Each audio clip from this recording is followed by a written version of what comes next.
With that, we welcome UFC lightweight champion Khabib Nurmagomedov. Khabib, thank you for the time today, sir. Hey, thank you guys. What's up, guys? How are you? How was everything? We're doing well, thank you, sir. We will take the first set of questions from Dennis Gaethje with RT. Okay, it's beginning interview. Yes, sir. Yeah. Okay, let's go. Hello, Habib. How are you? Hello. How are you? How is everything? Pretty good. Thanks.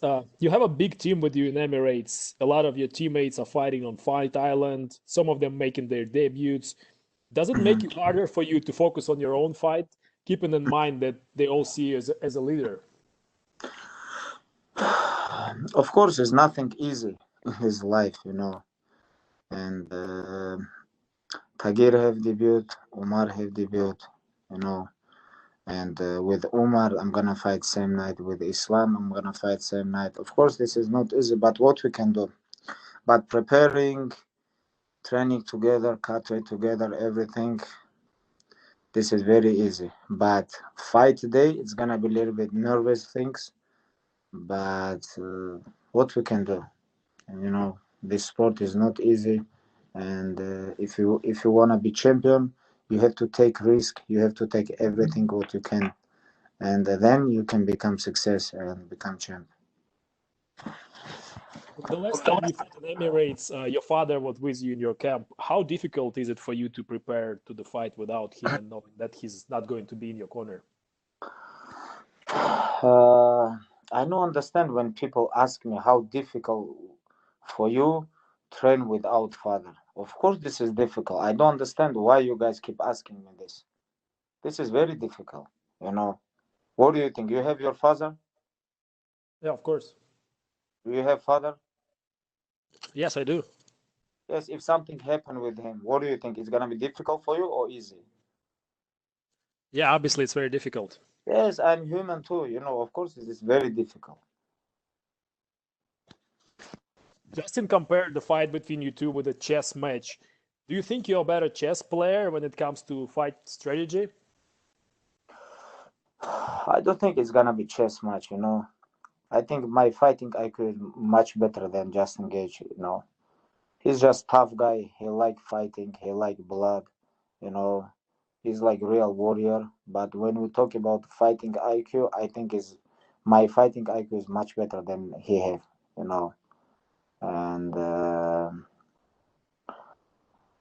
I think uh, what have Justin? He have very good coach. This is my opinion. He have great coach. Like even if you can watch his last fight when he fight with Tony Ferguson, how he cornered him. I think his name is Matt Wyman.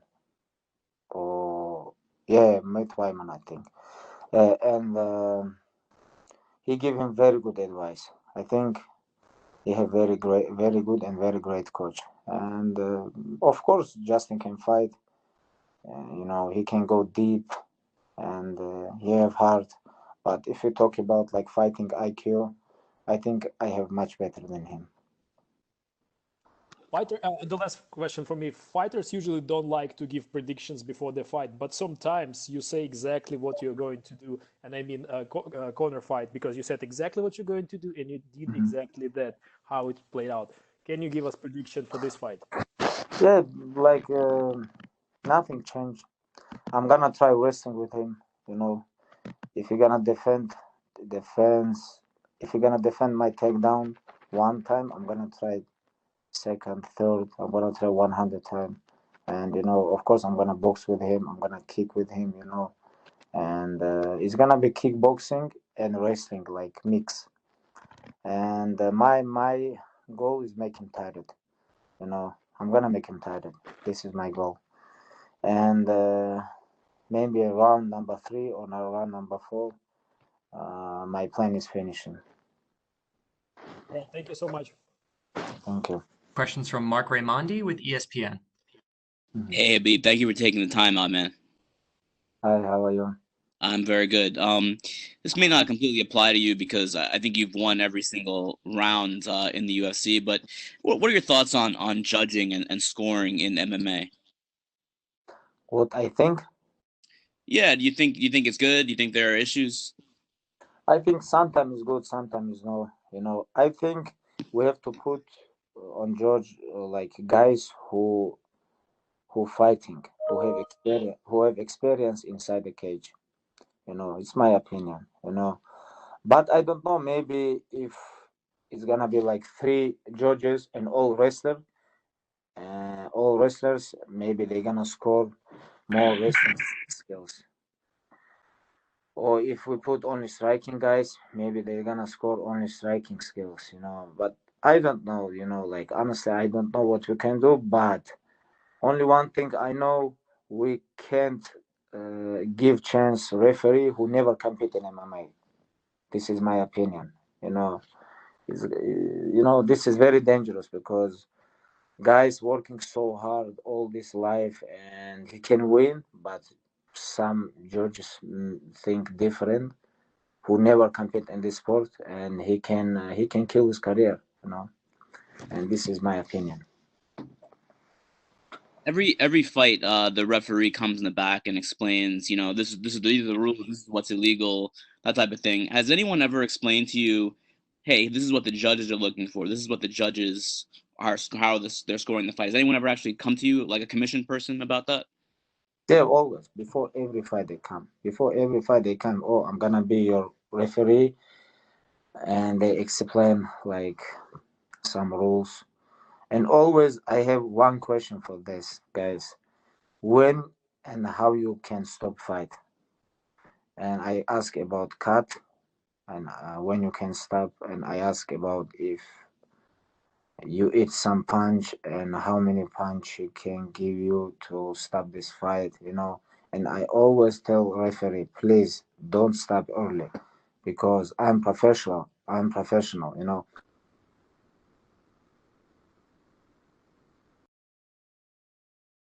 And I take the risk.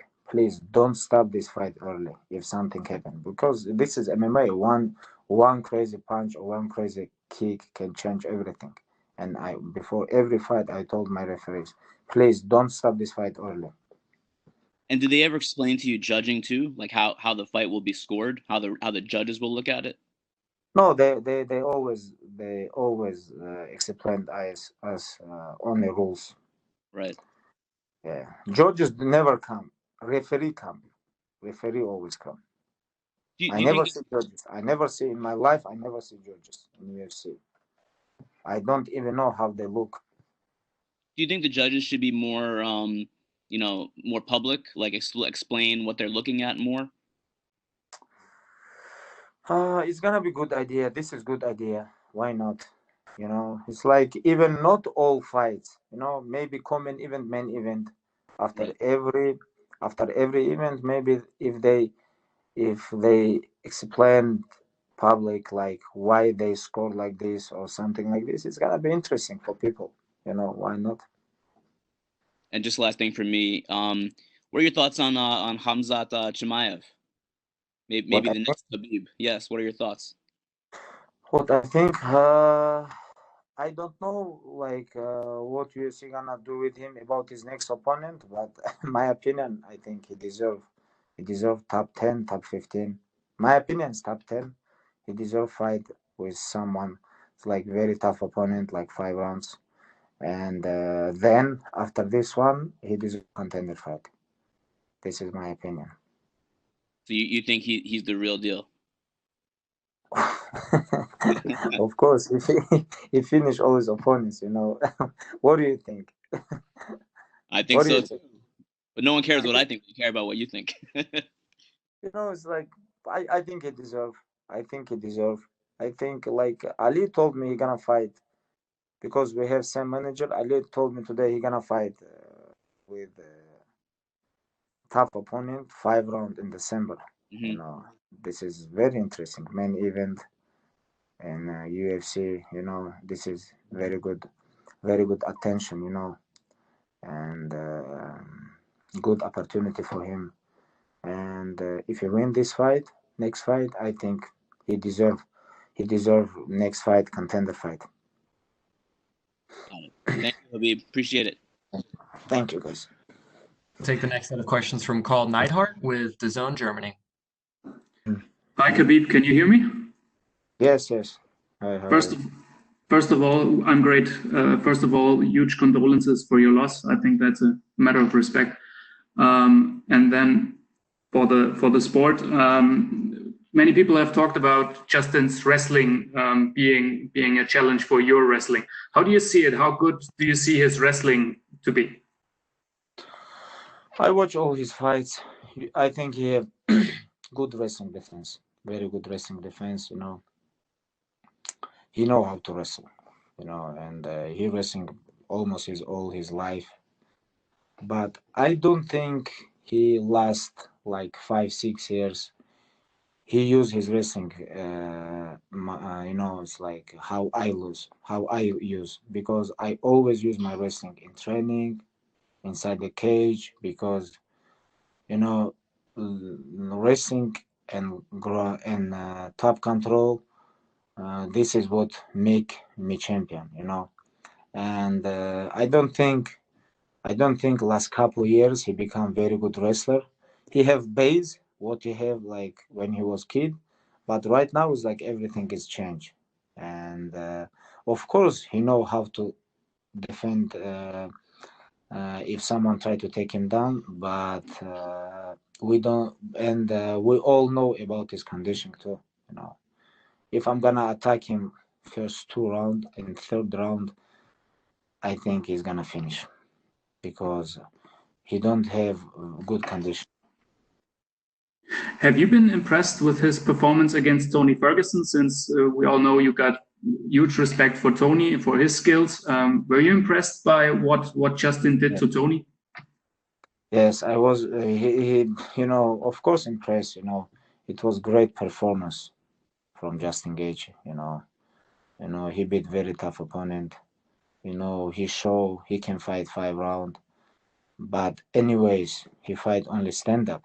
You know, and they fight like 25 minutes. They don't wrestle. They don't attack each other like in single leg, double leg. It was like only striking match, kickboxing match. You know, but with me, it's gonna be completely different. You have to worry about takedown. You have to worry about boxing. You have to worry about kicking. You have to worry about grappling. You have to worry about MMA. This is not striking game. And you have to worry about condition. You have to worry about my pressure. I'm gonna give him so much, and you have to be ready. Talking about pressure, I mean, of course, distance and balance is always important in MMA. But considering his striking, your wrestling, your grappling, will keeping the distance or controlling the distance be even more important in this fight? Mm, I don't think. I don't think only this fight. I think in every fight this is important. Distance, control. Like pressure. Everything is important in every single fight. And for this fight, I think he tried to be away from me. He tried to be away from cage, and in my opinion, he gonna use footwork and and I think he tried to kill my legs too with his kick because he have very good kicks, and I'm ready for everything. You have talked about coaches earlier on, about his coach. How do you think is coaching even more important in this era we're living in right now without crowds? Has coaching has always been important, but is it even more important right now to have a good coach who gives you like the right sentences? Of course, coach is always important, because sometimes you think you do something enough, and or sometimes you think you don't need to do this, you don't need to do that. You always need coach, and discipline, everything. Like just engage a very good coach, my opinion. But I don't know this guy. I think I met him once or twice, but when I see how he cornered him, what advice he gave him, I think he's a great coach. He have very good IQ. You know, Why I talk about IQ? Because MMA is not only like about conditioning, wrestling, striking, or your spirit. MMA about your mind too, you know. And this guy, you know, he have very good mind. His coach. Last question from me. You have been at UFC 253. You have seen Israel Adesanya. Your honest opinion, is Israel Adesanya able to be this next big superstar of the UFC? What do you think? I think he already superstar right now. He's very good. You know, like he undefeated, 20-0. You know, he beat a lot of tough guys. He beat Gastelum, Whitaker, Costa. You know, it's like he defend his title twice or three time or 2 time.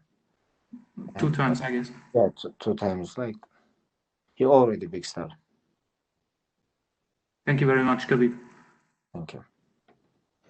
We will take the next set of questions from Vadim Tikhomarov with Match TV. Мгм. Хабиб, здравствуйте, меня слышно? Да, слушай. Рад вас видеть. Хабиб, первый вопрос от меня. Вот мы, как журналисты, тоже очень любили общаться с вашим отцом, и я вам действительно соболезную, его нам всем не хватает. Скажите, пожалуйста, успел ли он что-либо вам сказать о Джастине Гейдже, еще когда был здоров, потому что понятно было, что когда-либо ваши с ним пути могли бы пересечься, и потенциально он мог бы быть вашим соперником. То есть была ли какая-то оценка от Абдулманапа? Да, мы общались. Но мы много не обсуждали. Мы обсуждали топ-10. Я даже помню, отец тогда еще далеко было нам, ну, о нашем бое.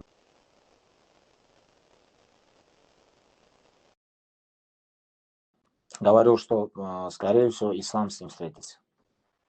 Каких-то соперников он делил на Ислама, каких-то он распределял на меня. Там он мне говорил, что ну, твои соперники это Конор, Парье, там, Фергюсон, GSP.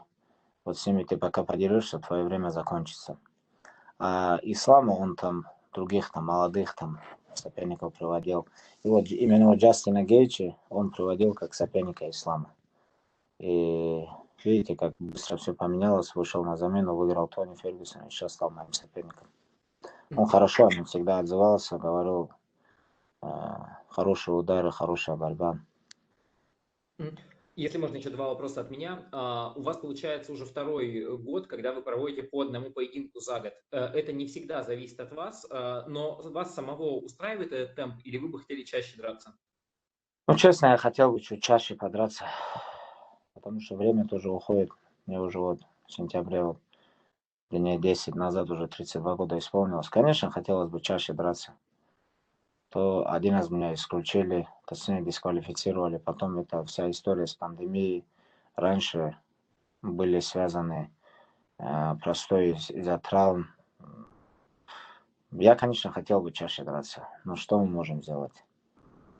Чтобы подраться на таком высоком уровне, часто это тоже нелегкое дело, но оставаться в форме и еще одновременно столько дел, столько всего. И потом вот это то, что случилось в последнем месяце, новости, связанные с отцом. Ну, вот это все вместе что-то сказывается, конечно, но что делать? Я лично хотел бы, конечно, почаще драться. Если можно, последний вопрос от меня. Все любят обсуждать вашу ударную технику, даже там Дэниел Кормье, другие фанаты. Вот прямой вопрос, а как часто вы кого-то отправляете в нокдауны на спаррингах, при условии, что у вас очень много друзей, ну и близких вам людей с вами спаррингуют? Бывает ли, что вы кого-то посылаете в нокдаун? Спасибо. Не хотел бы это обсуждать, но с 15 лет я одеваю перчатки. Конечно, бить умею и ногами, и руками, и коленями, и защищаться умею. И вы никогда не видели на мне крови, хотя я конкурирую на... Если просто сказать, на высоком уровне, это, наверное, будет неправильно. Вы сами понимаете, на каком уровне я сейчас конкурирую, с какими бойцами мне приходится сталкиваться. Так что, я думаю, я вообще не беспокоюсь об оценке, о моей ударке, потому что после окончания моей карьеры, когда пройдут года, люди будут это изучать, смотреть. И я думаю, что многие даже не смогут это раскрыть, как вообще удалось в 28 боях за 12 лет не пропустить ни одного значимого удара. Так что мы это оставим. Как говорится, история нас оправдает. Спасибо. Спасибо большое. We will take the next set of questions from Damon Martin with MMA Fighting. This fight, we all know what kind of style Justin likes to employ. He likes to engage in a war. He likes to hit his opponents. His defense in a fight like this to not allow him to fight his fight. I think, I don't know. We have to go inside the cage or give answer for this question, Justin, for sure, he gonna try to kill myself, He gonna give me a hard kick, hard punch, He's tough guy, He's very tough guy, And when cage close, we're gonna see what's gonna happen. He have plan, I have plan, and we will see. You made it very clear that there are certain fights and things that you talked about the George St. Pierre fight. Obviously, your focus right now is Justin Gaethje. If everything goes well on October 24th, you defend your title again. What else is out there for you? What motivates you, in terms of the future? Very good question. Honestly, very good question. I don't know. Like for example, I'm gonna finish Justin Gaethje inside the cage October 24. What else? This is very good question. We'll see. I love competition. I love compete with best fighters in the world. That's why I'm here. I'm not in UFC to make money. I have a lot of business projects. Outside the UFC, I can make money, and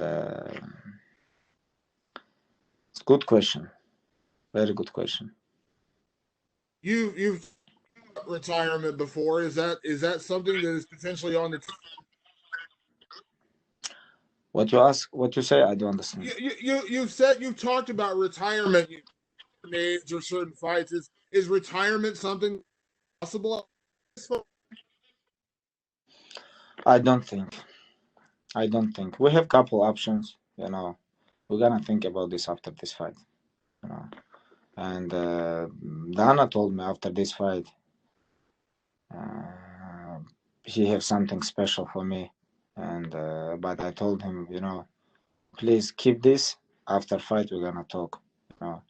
He said we have like very big things after this fight for me. We'll see. And last question, you've made it very clear in the past, Khabib, you have no visiting Conor McGregor. Does it make you angry that still comes up so often in terms of now they talked about the Ultimate Fighter and they want to do the rematch? Like that name still comes up to you?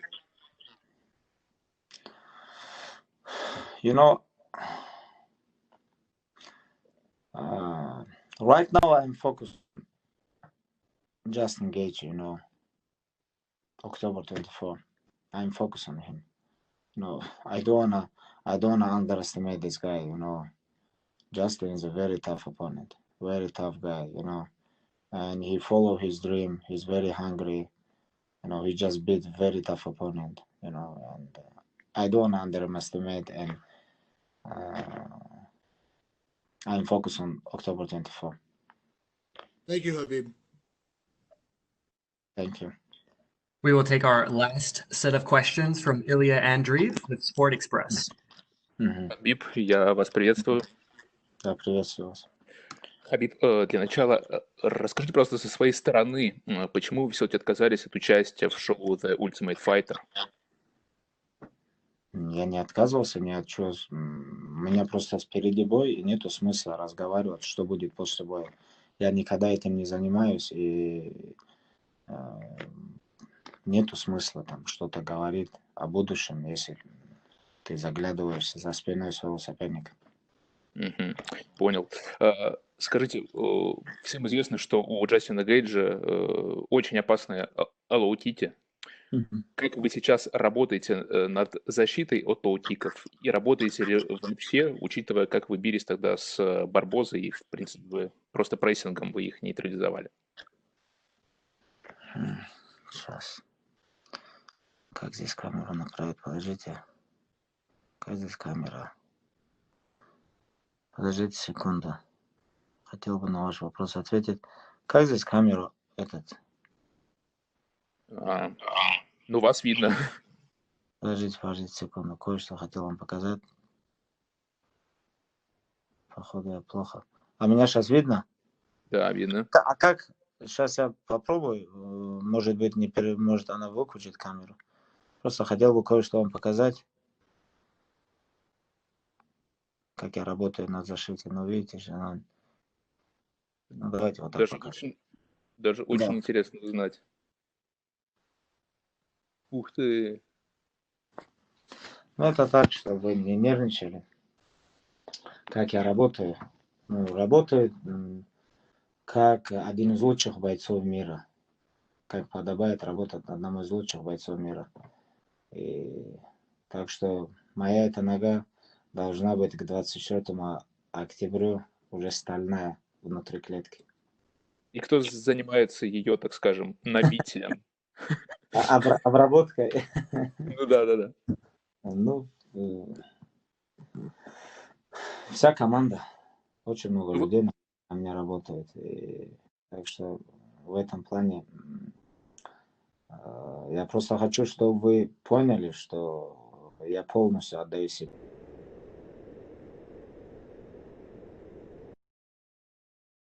Грэпплинг, как ударка, как выносливость, как набитие моей передней ноги, потому что до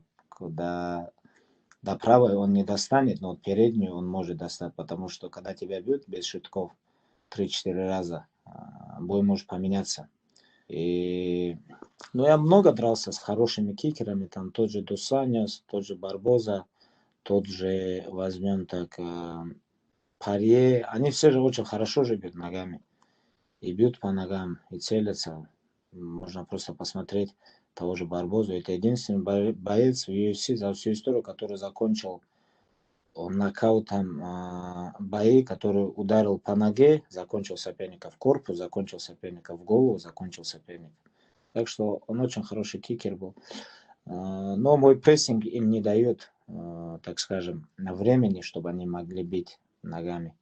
И в этом бою то же самое будет. Но все может быть. Я готовлюсь. Я всегда готовлюсь под сильные стороны своего соперника.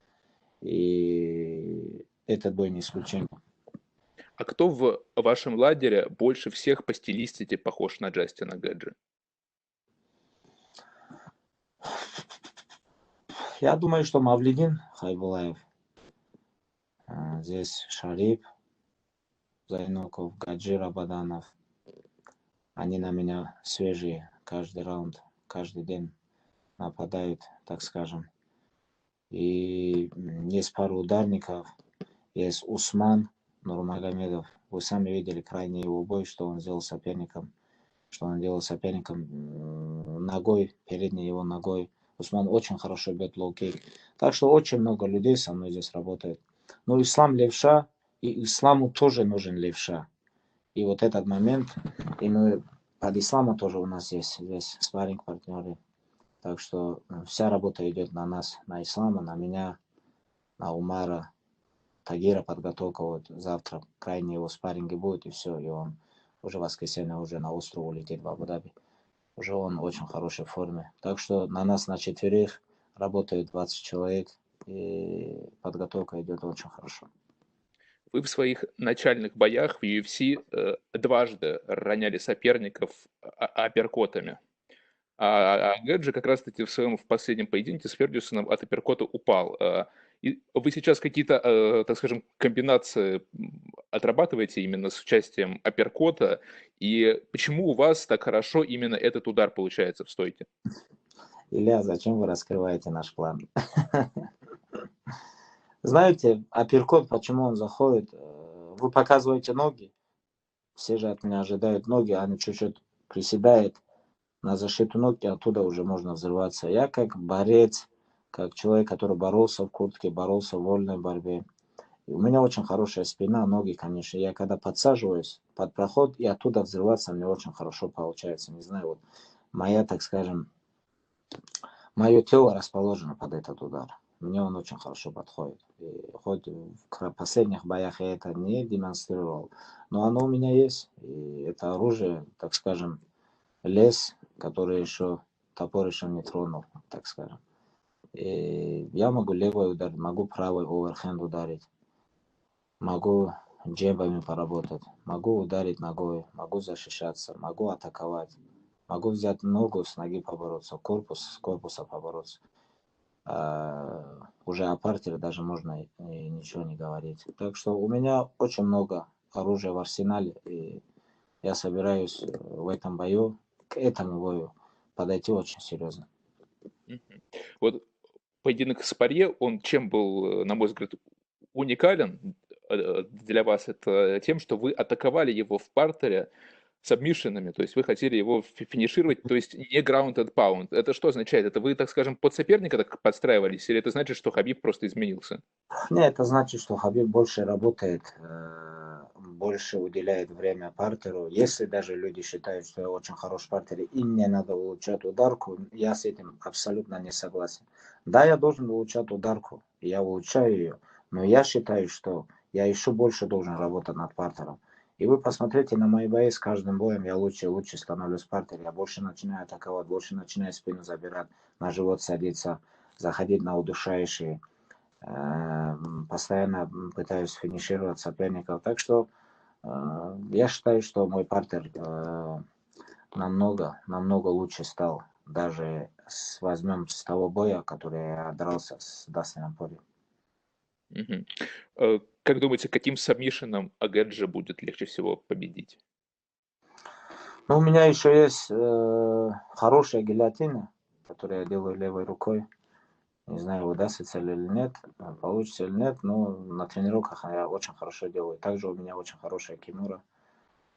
Если я сяду на соперника на живот, я громлю его, так скажем, локтями, а если он мне даст спину, я его сзади могу задушить. Но у меня много таких приемов в арсенале, так мне очень интересно их пробовать всех. Я еще полностью не раскрылся в UFC, потому что я знаю, на что я способен. Ну, хотелось бы, наверное, гильотину сделать. В третьем раунде полностью его перебить в стойке, заставить устать, перевести, чуть-чуть ground and pound дать. Потом, когда он станет уставший, прижать к сетке, затянуть вниз и сделать, накинуть гильотину и задушить его. По поводу боя Зубайра Тухугова, что скажете о судейском решении и что говорили Зубайре после второго раунда? Ну, я Зубе сказал, что могут в любую сторону дать оба раунда. Но первый раунд я Зубе отдал. Второй раунд тоже можно было бы отдать, просто на тот момент мы не знали, кому что. Но третий раунд нельзя было отдавать, это 100%. В таких равных боях в основном судьи оценивают, как ты дерешься в крайнем раунде, в третьем раунде.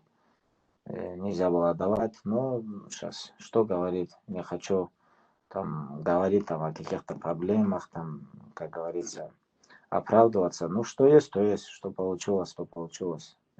Уже ничего не вернешь, значит, так надо было. Я бы хотел, чтобы Зуба подрался в январе. Сейчас месяц отдохнет, приедет домой, где-то в середине ноября начнет тренировку. Не хочу, чтобы он застаивался, простаивал. Ему надо подраться в январе. Это мое мнение, вернуться, выиграть и потихоньку вернуть свои позиции. Спасибо. И последний вопрос от меня, очень вот интересно узнать, это про бой с Парье еще тот. В начале второго раунда вы пропустили 2 удара подряд, когда он встал в правшу. Вы здесь ошиблись или это Парье удалось вас перехитрить в том поединке? И не думаете ли, что Gaethje все же более опасный ударник, чем Парье? Нет, не думаю, потому что Паре нокаутировал его. Это во-первых. Во-вторых, то, что Паре ударил, ну, вы поймите, я же конкурирую с одним из лучших бойцов мира. Паре же это же не просто там чемпион Московской области или там чемпион из КФО. Это один из лучших бойцов мира, который это доказывает с каждым разом. Ну, то, что он ударил, я думаю, что причиной тому было его мастерство, то, что он умеет бить. Так что ну, меня же тоже можно ударить, я же тоже человек. И то, что может Джастин Гейджи меня ударить, я это тоже знаю, потому что в клетку он для этого и заходит, чтобы он меня ударил. Так что посмотрим, к чему мы придем. Но Гейджи точно не меняет особо стойки, и в основном он работает в правше. Так что будем бдительными, чтобы больше не пропускать таких ударов. Хабиб, большое спасибо за интересные ответы. Спасибо, Илья. Спасибо. Thank you so much, Habib. That is the end of our time with you, sir. We really appreciate it and have a good day. Thank you so much. Thank you, guys.